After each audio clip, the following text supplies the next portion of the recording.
Hello बच्चों, the question says some of the fungal hyphae are aerial and bear black blobs.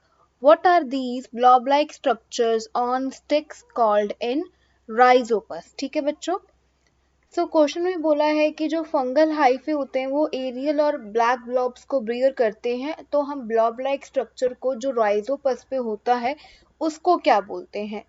तो the concept की concept क्या है हमारा? That is spore formation. क्या है? Spore formation.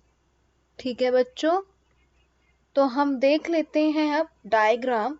डायग्राम जो है, this is diagram of Rhizopus. ये जो है हमारा, ये है हाइफे,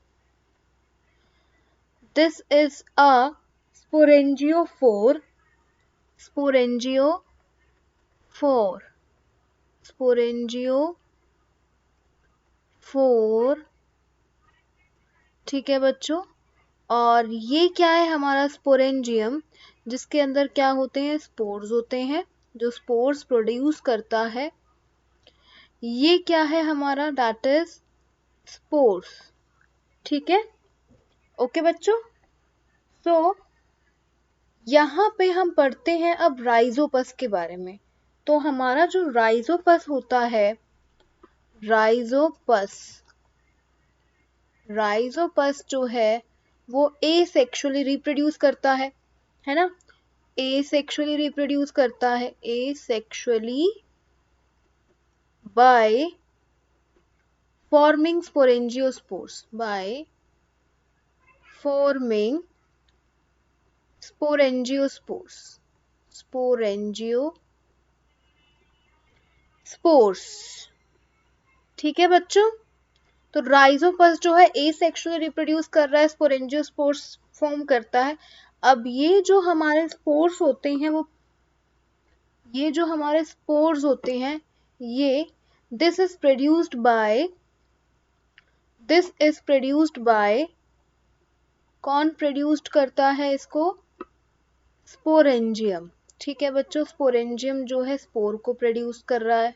ठीक है, अब जो ये हमारा स्पोरेंजियम होता है, ये है सैक लाइक स्ट्रक्चर। कैसा स्ट्रक्चर है? Sac like structure from which spores are produced.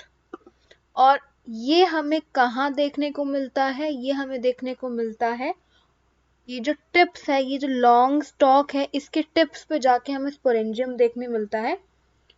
तो हम लिख सकते हैं sporangium seen on top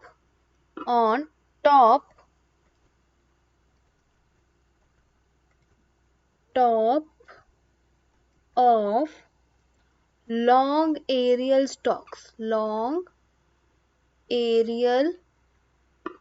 stalks, ठीक है बच्चों, इतना आया।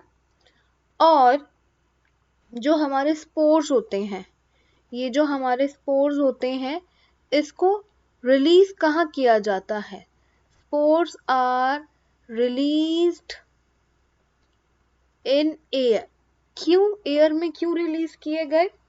ठीक है, तो ये जो स्पोर्स होते हैं ना, इसको ये जो स्पोरेंजियम में डिस्पर्स कर देता है एयर के अंदर, क्योंकि ये जो सैक होती है, इसकी स्पोरेंजियम की जो सैक होती है वो फूट जाती है, सैक बर्स्ट, फूट जाती है। ठीक है, सैक जब फूट जाती है तो जो स्पोरेंजियम होता है वो स्पोर्स को प्रोड्यूस करता है, और ये हमारी जब टूट जाती है तो ये सैक ओपन होती है, then sac open under suitable conditions. ठीक है, सुटेबल कंडीशंस में हमारी सैक ओपन होती है। ठीक है बच्चों, अब जब हमारी स्पोर्स मिले हमारे को, जब हमारी सैक फूट गई तो स्पोर्स जो है एयर में डिस्पर्स्ड हो गए। एयर में डिस्पर्स्ड हो जाने के बाद जो हमारा स्पोर्स होता है, ये क्या करता है? जर्मिनेट करता है, जर्मिनेट टू फॉर्म, क्या बनाने के लिए? To form new Rhizopus plant. ठीक है बच्चों, अब जो हमारे को क्वेश्चन में पूछा है वो ये है कि ब्लॉब लाइक स्ट्रक्चर्स को क्या बोलते हैं. So these blob like structure in rhizopus called the blob like structures in rhizopus called, क्या बोलते हैं उसको,